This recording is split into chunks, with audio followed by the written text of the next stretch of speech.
കഴിഞ്ഞ കുറച്ച് നാളുകളായി സ്വർണ്ണവില ഇങ്ങനെ വർദ്ധിച്ച് വരികയാണ്. സ്വർണത്തിന് ലക്ഷങ്ങളുടെ കണക്ക് മാത്രമേ പറയാനുള്ളൂ. സ്വർണം വാങ്ങാൻ ബുദ്ധിമുട്ടാണ്, പക്ഷേ അത് വേണ്ടാന്ന് വെക്കാൻ വലിയ ബുദ്ധിമുട്ടില്ല. സ്വർണത്തിന്റെ പൊന്നെ നല്ല പറയല്. അപ്പോൾ സ്വർണത്തിന് ഇനിയും വില പോകണം. തൊട്ടാൽ പൊള്ളുന്ന ലോഹമെന്ന പേര് സ്വർണത്തിന് കേൾക്കാൻ തുടങ്ങിയിട്ട് നാളുകൾ കുറച്ചായി. ഇന്ന് അത് സർവകാല റെക്കോർഡും ഭേദിച്ച് 1 ലക്ഷം എന്ന മാന്ത്രിക സംഖ്യയും പിന്നിട്ടു.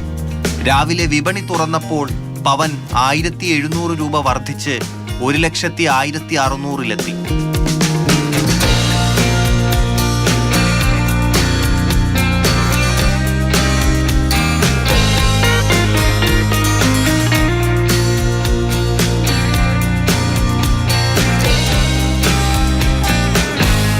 ഗ്രാമിന് 160 കൂടിയാൽ 1 ലക്ഷം എന്ന നിലയിലായിരുന്നു ഇന്നലത്തെ വില.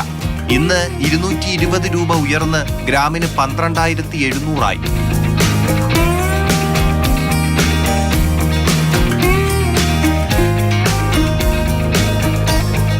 അങ്ങനെ 1 ലക്ഷം നമ്മൾ പ്രതീക്ഷിച്ചിരുന്ന പോലെ 1 ലക്ഷം ഏതായാലും സ്വർണത്തിന്റെ വില കടന്നിരിക്കുകയാണ്.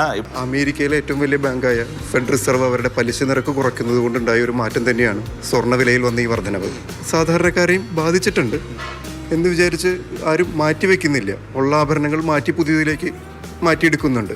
അത്ര വലിയൊരു ബഹളോ തിരക്കുകളോ മാർക്കറ്റിലില്ല എന്നുള്ളത് സത്യം തന്നെയാണ്. പക്ഷേ തീരെ മാർക്കറ്റ് ഡള്ളായിട്ടൊന്നുമില്ല. പറയുന്ന പ്രഡിക്ഷൻസ് വെച്ചിട്ട് ഏകദേശം ഒരു 1.10, 1.12 സ്വർണ്ണവില എത്തും സമീപ ദിവസങ്ങളിൽ എന്ന് പറയുന്നു. കച്ചവടക്കാരെ സംബന്ധിച്ചിടത്തോളം ആഭരണങ്ങൾ വാങ്ങുന്നത് കുറവാണ്. ഗോൾഡ് ബാർ, കോയിൻസ് അങ്ങനത്തെ സംഗതികളാണ് വാങ്ങുന്നത്. പിന്നെ ഒരുപാട് ആളുകൾ വിൽപ്പനയ്ക്ക് വരുന്നുണ്ട്. മുൻകാലങ്ങളിലൊക്കെ ഈ പെൺകുട്ടികൾക്ക് സ്വർണം, സ്ത്രീധനം എന്നുള്ള ഒരു ആവശ്യം ഉണ്ടായിരുന്നു. ഇപ്പോൾ സംബന്ധിച്ചിടത്തോളം ഇപ്പോൾ എന്തില്ല, പെൺകുട്ടികളെ കിട്ടാത്തൊരവസ്ഥയാണ് ഇപ്പോൾ ഉള്ളത്. അതുകൊണ്ട് തന്നെ ആൺകുട്ടികൾ ആണ് കൂടുതൽ സ്വർണം വാങ്ങുന്നത്. ഈ ഒരു കാലഘട്ടം നോക്കിക്കഴിഞ്ഞാൽ വളരെയധികം റേറ്റ് നല്ലോണം ഹൈക്കിലോട്ടാണ് വന്നിട്ടുള്ളത്. അപ്പം അതുകൊണ്ട് തന്നെ ഇതൊരു ബെസ്റ്റ് ഇൻവെസ്റ്റ്മെൻറ്റ് തന്നെയാണ് ഗോൾഡ്. കാരണം അവർക്ക് പ്രത്യേകിച്ച് പെട്ടെന്ന് തന്നെ ഇൻസ്റ്റൻറ്റ് ക്യാഷ് ആക്കാനൊക്കെ സാധിക്കുന്ന ഒരു ഇതാണ് ഗോൾഡ് എന്ന് പറയുമ്പോഴത്തേക്ക്. ഹൈ പാർട്ടീസ് എന്തായാലും അതേ ബഡ്ജറ്റ് കണ്ടു വെച്ചിട്ടുണ്ടാവും, അവർക്ക് കുറവ് വരില്ല. ബാക്കിയുള്ള ഒരു എവറേജ് പാർട്ടീസിന് നല്ല ബുദ്ധിമുട്ടുണ്ട്. ഇത് വാങ്ങാൻ ആളുള്ള കാലത്തോളം അത് കൂടും.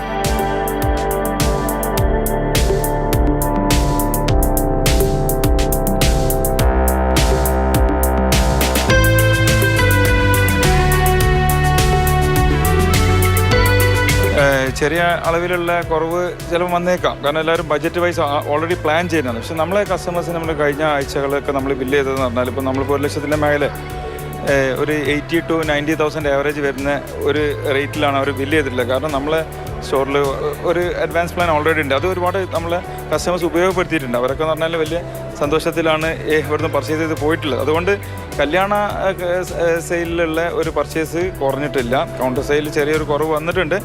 എന്നാലും പിന്നെ ഇതൊന്ന് സ്റ്റേബിൾ ആകുമ്പം സ്വാഭാവികമായിട്ട് ആ സെയിൽ തിരിച്ചു വരും.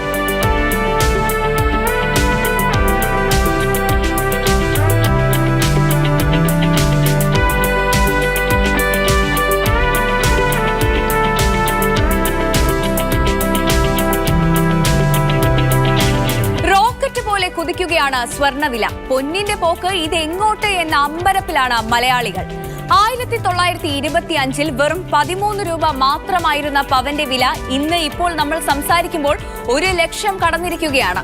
2020 40,000 രൂപ വിലയുണ്ടായിരുന്ന സ്വർണത്തിന് 5 വർഷത്തിനിപ്പുറം 60,000 രൂപയുടെ വർധനവാണ് ഉണ്ടായത്. ഈ ഒരു വർഷത്തെ മാത്രം കണക്കുകൾ പരിശോധിക്കുകയാണെങ്കിൽ സ്വർണ്ണവില കുത്തനെയാണ് ഉയർന്നത്. 2025 ജനുവരിയിൽ 60,200 ആയിരുന്നു പവന് വില. ഏപ്രിൽ ആയപ്പോഴേക്കും ഇത് 70,160 രൂപയായി. 5 മാസത്തിനിപ്പുറം സെപ്റ്റംബർ ആയപ്പോൾ 10,000-ലധികം രൂപ വർദ്ധിച്ച് പവന് വില 80,880 ആയി. എന്നാൽ ഒരു മാസം കൊണ്ട് ഒക്ടോബറിൽ അമ്പരപ്പിക്കുന്ന തരത്തിൽ സ്വർണ്ണവില ഉയർന്ന് 90,320 അതായത് 10,000 രൂപയുടെ ഉയർച്ച ഒറ്റയടിക്ക് സംഭവിച്ചു. അന്നു മുതൽ സ്വർണ്ണവില എന്ന് ലക്ഷം തൊടുമെന്നതായി ചർച്ച. ഇന്നത്തെ ദിവസം അതും സംഭവിച്ചിരിക്കുകയാണ്. സ്വർണ്ണവില 1 ലക്ഷവും കടന്ന് 1,01,600 രൂപയായി സർവകാല റെക്കോർഡിലെത്തിയിരിക്കുകയാണ്. സ്വർണ്ണവില ഇനി എന്തൊക്കെ റെക്കോർഡുകൾ മറികടക്കുമെന്ന് കാത്തിരുന്നു തന്നെ അറിയാം.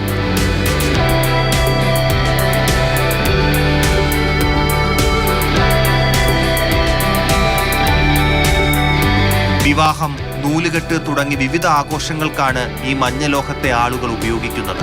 വില ഉയരാൻ തുടങ്ങിയിട്ട് നാളുകൾ കുറച്ചായെങ്കിലും ഇന്നും സ്വർണം ആളുകളുടെ പ്രിയപ്പെട്ട ലോഹമാണ്. എന്തുകൊണ്ട് ഈ കുതിപ്പ് തുടരുന്നു എന്ന് പരിശോധിച്ചാൽ രാജ്യാന്തര ആഭ്യന്തര സാമ്പത്തിക രംഗത്തെ മാറ്റങ്ങൾ തന്നെയാണ് ഈ കുതിപ്പിന് കാരണം. ഒരു പ്രതിസന്ധി കാലത്തെ സുരക്ഷിത നിക്ഷേപം എന്ന വിശേഷണം പണ്ടുമുതലേ സ്വർണത്തിനുണ്ട്. അതുകൊണ്ട് തന്നെ എല്ലാവരും സ്വർണത്തിൽ നിക്ഷേപിക്കുന്നു. ഇത് വില കുത്തനെ ഉയരാൻ കാരണമാകുന്നു. യുദ്ധ സാഹചര്യങ്ങൾ സ്വർണ്ണ നിക്ഷേപങ്ങളിലേക്ക് പണമൊഴുകാൻ വലിയ വഴിയൊരുക്കും. ആഗോള വിപണി ഇന്ത്യയിലെ സ്വർണ്ണവില നിർണ്ണയത്തിലും വലിയ സ്വാധീനം ചെലുത്തുന്നുണ്ട്. ആഗോളതലത്തിലെ ഡിമാൻഡും സ്വർണ്ണവിലയെ സ്വാധീനിക്കും. അതുകൂടാതെ കേന്ദ്ര നയങ്ങളും രാജ്യത്തെ സ്വർണ്ണവിലയെ സ്വാധീനിക്കുന്നുണ്ട്. ഒരു ഉദാഹരണത്തിന് ഇറക്കുമതി തീരുവ, നികുതി അല്ലെങ്കിൽ സ്വർണ്ണ ഇറക്കുമതി നിയന്ത്രണങ്ങൾ എന്നിവയിലെ മാറ്റങ്ങളൊക്കെ വിലയിലെ ഏറ്റക്കുറച്ചിലുകൾക്ക് കാരണമാകുന്നുണ്ട്. ലോകത്തെ തന്നെ ഏറ്റവും വലിയ സ്വർണ്ണ ഉപഭോക്താക്കളാണ് ഇന്ത്യ. ഓരോ വർഷവും ടൺ കണക്കിന് സ്വർണവും രാജ്യത്ത് ഇറക്കുമതി ചെയ്യുന്നുണ്ട്. അതുകൊണ്ട് തന്നെ സ്വർണ്ണവിലയിലെ ഈ കുതിപ്പ് മാറ്റമില്ലാതെ തുടരുക തന്നെ ചെയ്യും. ഇന്നത്തെ ഇപ്പോൾ സ്വർണ്ണവില വെച്ച് നോക്കുമ്പോൾ അത് വലിയ റെക്കോർഡ് വിലയാണ്. 1 ലക്ഷം കടന്നിരിക്കുന്നു എന്നുള്ളതാണ്. ഇപ്പോൾ സ്വർണ്ണം ഒരു അവശ്യ വസ്തു എന്നുള്ള ഒരു ഇതിലേക്ക് മാറി. ഒരു നിക്ഷേപം എന്ന നിലയിൽ അതൊരു നല്ല ഓപ്ഷൻ ആണെങ്കിൽ പോലും ഇന്ന് വിവാഹ കമ്പോളത്തിൽ മാതാപിതാക്കൾക്ക് വലിയ ബുദ്ധിമുട്ടുണ്ടാക്കാതെ പെൺകുട്ടികൾ അതിനോട് കുറച്ച് പുറംതിരിഞ്ഞ് നിൽക്കുന്നത് നല്ലതായിരിക്കും. ഇന്ന് രാവിലെയാണ് ഇത്ര റേറ്റ് കൂടിയതായിട്ട് അറിഞ്ഞത്. ഏറ്റവും ഇങ്ങനെ കൂടിപ്പോയി കഴിഞ്ഞാൽ സാധാരണക്കാർക്ക് ഒന്നും തന്നെ ഇല്ലാണ്ടായിപ്പോവും. അവർക്ക് കല്യാണത്തിനാണെങ്കിലും ഒന്നും വെയർ ചെയ്യാൻ പറ്റാത്ത അവസ്ഥയിലാവും. നല്ല ബുദ്ധിമുട്ടായിരിക്കും. ഭാവിയിൽ ഇനി സ്വർണത്തിന്റെ ഉപയോഗം കുറയ്ക്കുമോ? നിങ്ങൾക്ക് വേണ്ടാന്ന് ഉപയോഗിക്കുമോ? നല്ലത് കുറക്കാണ് നല്ലത്. പൊതുവെ സൊസൈറ്റിയിൽ അങ്ങനെ ഒരു ഇതാണ് നമ്മൾ കണ്ടുവരുന്നത്. ഏതെങ്കിലും തരത്തിൽ കുറയും എന്നുള്ളൊരു പ്രതീക്ഷ ഉണ്ടോ നിങ്ങൾക്ക്? കുറയും എന്നുള്ള പ്രതീക്ഷ കൂടിക്കൊണ്ടല്ലേ ഇരിക്കണ. കല്യാണം സ്വർണ്ണമില്ലാണ്ട് നടത്താനായിട്ടുള്ള ഒരു ഇതിലോട്ട് എത്തിയല്ല. ആ ഒരു സാഹചര്യം വരേണ്ടതാണ്. മേടിക്കുമ്പോൾ ബുദ്ധിമുട്ടാണ്. നമ്മളെ പോലുള്ളവർക്ക് ബുദ്ധിമുട്ടാണ്. വാങ്ങിക്കാതിരിക്കാൻ പറ്റില്ലല്ലോ. ആവശ്യങ്ങൾ നടക്കണമല്ലോ, അവരെ കല്യാണം ആവശ്യങ്ങൾ ഇങ്ങനെയുള്ള കാര്യങ്ങളൊക്കെ നടക്കണമല്ലോ. അപ്പോൾ മേടിച്ചല്ലേ പറ്റൂ. മലയാളിക്ക് ഒഴിച്ചുകൂടാൻ പറ്റാത്ത ഒന്നായി മാറിയോ സ്വർണം? മാറി. ഇപ്പോൾ ഒരു കല്യാണം ആവശ്യം എന്ന് പറയുമ്പോഴും പിന്നെ ഗോൾഡ് ആണ് പ്രാമുഖ്യമായിട്ട് കാണുന്നത്. ഒരു നല്ല ഇൻവെസ്റ്റ്മെന്റ് എന്നോളം ഞാൻ ഇടയ്ക്ക് ഫണ്ട് വരുമ്പോൾ ഇങ്ങനെ വന്ന് വാങ്ങാറുണ്ട്. വില കൂടിയൊന്നും ഒരു പ്രശ്നമല്ല, ഒരു നിക്ഷേപം എന്ന രീതിയിലാണ് ഞാൻ നോക്കുന്നത്. ഇപ്പോൾ എല്ലാവരും സിൽവറിലേക്കും ഫാൻസി ആഭരണങ്ങളിലൊക്കെ മാറി കഴിഞ്ഞിരിക്കുന്നത്. ഇപ്പോഴത്തെ തലമുറ എന്ന് പറഞ്ഞാൽ ഗോൾഡിന് വലിയ വില കൽപ്പിക്കുന്നില്ല എന്നാണ് എൻ്റെ ഒരു അഭിപ്രായം. വില കുതിച്ചു പായുമ്പോഴും സ്വർണം ആര് വാങ്ങാൻ എന്ന ചിന്ത ചിലർക്കെങ്കിലും ഉണ്ടാകാം. പക്ഷേ നിക്ഷേപമായി കണ്ട് ഡിജിറ്റൽ സ്വർണം വാങ്ങുന്നവർ ഏറുകയാണ്. ഡിജിറ്റൽ സ്വർണത്തിന് ആവശ്യക്കാർ ഏറുന്നത് സ്വർണ്ണവിലയുടെ കുതിപ്പിന് കാരണമാകുന്നുണ്ടെന്നാണ് വിദഗ്ധരുടെ അഭിപ്രായം.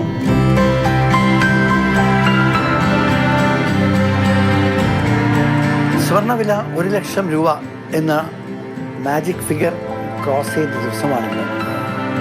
അതിന് പല കാരണങ്ങളുണ്ട്.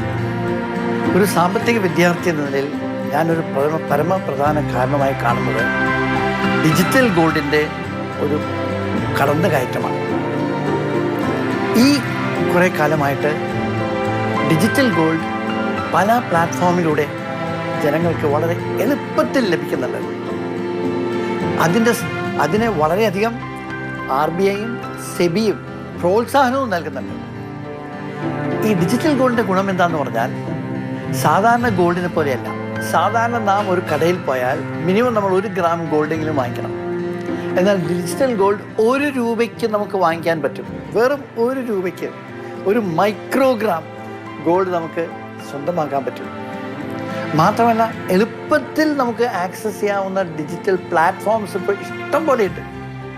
പക്ഷെ അതിൽ നമ്മൾ സൂക്ഷിക്കേണ്ടത് ഏതെങ്കിലും ഒരു പ്ലാറ്റ്ഫോമിലേക്ക് കയറാൻ പാടില്ല.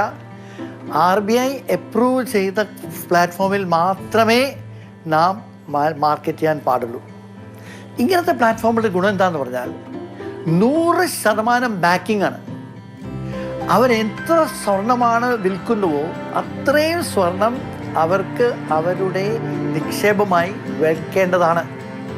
അതുകൊണ്ട് നമ്മുടെ സ്വർണം 100% സേഫാണ്. മാത്രമല്ല ഇങ്ങനെ വാങ്ങിക്കുന്ന സ്വർണം ഏത് സമയത്ത് വേണമെങ്കിലും നമുക്ക് വിൽക്കാവുന്നതാണ്. അപ്പോൾ അത്രയധികം സൗകര്യങ്ങൾ ഡിജിറ്റൽ പ്ലാറ്റ്ഫോംസ് നൽകുമ്പോൾ കൂടുതൽ ആളുകൾ ഇവിടേക്ക് ആകർഷിക്കപ്പെടുകയാണ്.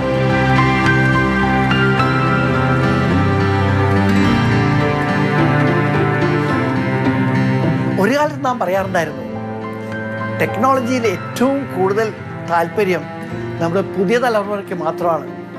ഈ ജെൻസിക്കാർക്ക് മാത്രമാണെന്ന്. എന്നാൽ ഒരു കാര്യം വ്യക്തമാണ്, അതിനു മുമ്പിലുണ്ടായിരുന്ന മിലേനിയൽസ്, അവർക്ക് പോലും, അതായത് 81 ശേഷം ജനിച്ച ആളുകൾ, അതിനു മുമ്പ് എന്നെപ്പോലെ ജെൻ എക്സ് ആൾക്കാർ പോലും ഇതിലേക്ക് താല്പര്യം കാണിച്ചുകൊണ്ടിരിക്കുകയാണ്. കാരണം എളുപ്പത്തിൽ നമുക്ക് സ്വർണം വാങ്ങിക്കാം, ഏറ്റവും കുറഞ്ഞ വില നിക്ഷേപം കൊണ്ട് നമുക്ക് സ്വർണം കൈക്കലാക്കാം, ഏത് സമയത്ത് വേണമെങ്കിലും സ്വർണം വിൽക്കാനും പറ്റും. അപ്പം ഇത്രയധികം എളുപ്പം സാഹചര്യം ഉണ്ടാക്കിയതോടെ ഡിജിറ്റൽ പ്ലാറ്റ്ഫോമിലേക്ക് കൂടുതൽ ആളുകൾ ആകർഷിക്കപ്പെടുകയാണ്. പക്ഷെ അതിൻ്റെ ഒരു വസ്തുത എന്താണ്? ഡിജിറ്റൽ പ്ലാറ്റ്ഫോമിൽ നാം വാങ്ങിക്കുന്നത് മാർക്കറ്റ് റേറ്റിലാണ്. അപ്പം അതുകൊണ്ട് അവിടെ ഡിമാൻഡ് വല്ലാണ്ട് വർദ്ധിച്ചാൽ സംശയമില്ല മാർക്കറ്റിൻ്റെ പ്രൈസും കൂടും. അതിൽ നിന്ന് കിട്ടുന്ന അനുമാനം എന്താണ്? ഈ വിലകൾ വർദ്ധിക്കാനായി, സ്വർണത്തിൻ്റെ വില വർദ്ധിക്കാനായി ഡിജിറ്റൽ പ്ലാറ്റ്ഫോംസിനും നല്ലൊരു ഉത്തരവാദിത്വമുണ്ട് എന്നുള്ളത് തന്നെയാണ് എനിക്ക് പറയാനുള്ളത്.